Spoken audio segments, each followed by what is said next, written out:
So you may have heard the story of the Central Park 5, but did you know it originally started as the Central Park 7? And did you know that even after detectives wrangled a bunch of suspects for the attack on a young female jogger in New York, absolutely none of them were guilty?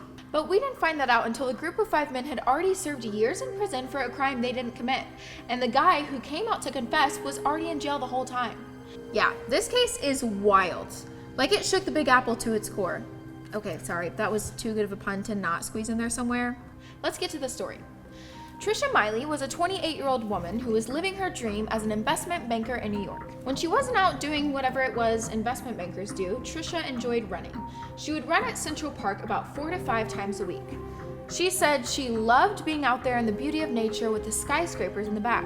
Homegirl was #vibing. One April evening in 1989, Trisha went out for a run, but this time it didn't go as planned. She didn't get off work until 8 that night, so she left for her run right around 9 o'clock. And it sounds a bit scary to go running that late, but Central Park is a popular spot that's packed with people, so I'm sure she felt comfortable running there at night. But this particular evening, Trisha wouldn't get home safe. She started her route at the 84th Street entrance and headed to the 102nd Street cross drive. This was her typical route. But hours later, Trisha would still be there by the 102nd Street cross drive, unconscious. At 1 in the morning, 2 men were casually walking through Central Park when they came across a rough scene. Wait, does anyone else think it's a bit weird that these guys were strolling through a park in the middle of the night? Is that a normal thing to do in New York? So these 2 dudes spotted something in a shallow ravine between some trees. As they got closer, they realized it was a woman's body. That woman was Trisha. At first, it looked like Trisha was gone for good. She was tied up, covered in mud and fluid, and had no clothes on. She had a bunch of wounds and appeared to have been physically violated. But despite all of her wounds, Trisha was still alive. The cops were called to the scene, and Trisha, who had been knocked unconscious, was immediately rushed to the hospital. The medics didn't have much faith she would make it through to the morning, though. But I guess they didn't know who they were dealing with. I mean, if Trisha was a female investment banker living in New York in the 80s, she had to be pretty tough. Basically, every doctor and nurse who took care of Trisha said they've never seen a patient in worse shape. She had a bunch of skull fractures, deep lacerations, and was so swollen she was almost unrecognizable. Medics noted she had lost about 75% of vital fluid and her body temperature was only like 85 degrees. Her condition was so bad she was read her last rites, and detectives treated her case as a full-on slaying. After Trisha was sent to the hospital, the cops stayed in the area to get down to the bottom of what happened, or at least try. That night, there were like 30 teenage hooligans from Harlem who had been running around Central Park causing trouble. Here are some of the things that happened at the park that night. A biker was punched, 2 tandem bikers were attacked, a 52-year-old man was knocked unconscious for his groceries, another dude was robbed, and 4 other joggers were attacked that night. Wait, is that like a normal night at Central Park? Because that is insane. Based on all the craziness that happened, detectives lumped Trisha's attack in with the others from that night and assumed it was done by some of the teens who had been running around the area.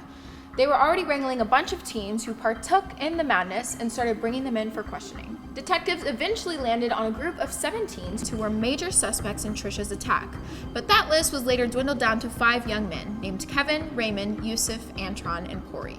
The group of teens eventually became known as the Central Park 5. But something worth mentioning about this crew of men is that they were all Black or Latino and aged between 14 and 16. I'm sure you've already picked up on what I put down, but these men were definitely profiled. We know this because there was literally no evidence that tied them to the scene other than the fact that they were in Central Park that night. But so were like 30 other teens and a bunch of other people. Kevin and Raymond were the first suspects to be taken in by the police. They were initially clocked on reports of intimidating behavior and muggings, and they were actually brought in before Trisha was discovered. The following day, Yusuf and Antron were brought in for similar conduct. At the time, Corey decided to come with Yusuf as moral support. But what started as a kind gesture for Corey later turned into a nightmare because he would eventually be grouped in with the other men as a prime suspect in Trisha's case. Wait, you have to be kidding me, right? How did the detectives just pin this guy as a perp when he came to support his friend? Like, if the guy was really guilty, you'd think he'd steer clear of the police. So all 5 boys were interrogated for over 7 hours and without their parents present. And all but one of them were under 16, which meant they were legally supposed to have their parents with them. During those 7 hours, detectives pulled out all of their questioning tactics, including the lie that the boy's DNA was found on Trisha's body.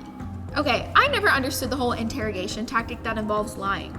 I get that it instills fear and everything, but I feel like it's so wrong that cops are allowed to just make stuff up to try and squeeze a confession out of suspects. And the whole DNA thing couldn't be further from the truth because there actually was DNA found on Trisha's body that was determined to be from a male suspect, but none of the boys from the Central Park 5 were a match. And not only that, but there wasn't even any physical evidence that tied any of these teens to Trisha's crime. Okay, now that you know that part of the backstory, let's get back to the interrogations. So these boys were all questioned for a super long time without a parent or lawyer present. One of the boys, Corey, was apparently beat up by the detectives during his interrogation, but we're not really sure what exactly went down in his interrogation room because none of these interviews were being filmed at the time. The detectives weren't even taking notes. Well, isn't that just dandy? And what were these detectives doing with the boys' answers? You can't tell me they thought they were going to remember every single thing the suspects said over the course of their 7-hour interview.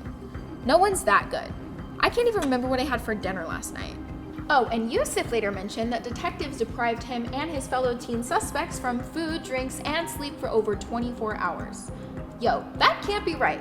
Like, just because they're suspects in a major crime doesn't mean they don't have basic human needs. And even felons in prison get food and water, so I feel like these detectives took it a little overboard there.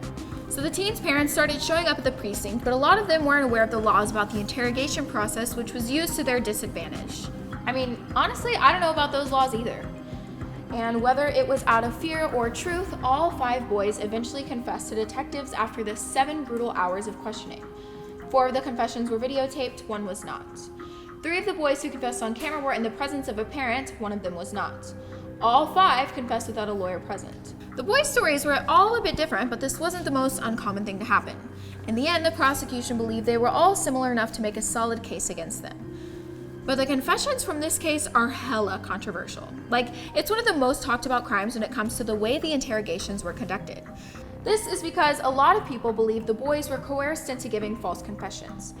They were starved, deprived of water, threatened with false evidence, 1 was beat up, and none of their conversations have been recorded for the first 7 hours. Since their DNA wasn't a match for the sample found on Trisha and there weren't any witnesses, prosecutors had to rely solely on these initial interrogations. But all 5 boys took back their confessions shortly after they were made. They claimed they were pressured by detectives to admit to a crime they didn't do. Yusuf later mentioned in an interview that when he heard officials beating up Corey in the other room, the detectives questioning him told him, "You realize you're next?" He mentioned being so fearful for his life that he thought the only way to make it out of the interrogation room was to confess. But for the prosecution, they felt these confessions were enough to present in court. I mean, normally confessions are pretty solid proof to convict someone, but for the Central Park 5, it wasn't that simple. And they all pled innocent in the end. Once the story of Trisha's attack hit the news, the whole city went wild.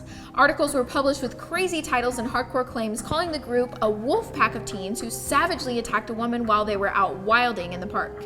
And at this point, there was already a lot of social tension and high crime rates in New York, but this case in particular sent people over the edge. The news first broke in New York, but it didn't take long until the whole country was running stories about Trisha, who was referred to as the Central Park Jogger. The coverage of her attack instilled so much fear among New Yorkers and caused an exponential increase in the amount of racial tension and prejudice towards people of color than what had already existed. During all of this drama in the media, Trisha was still in a coma at the hospital. She didn't regain consciousness until 12 days after the initial incident, but even then she couldn't talk, read, or walk.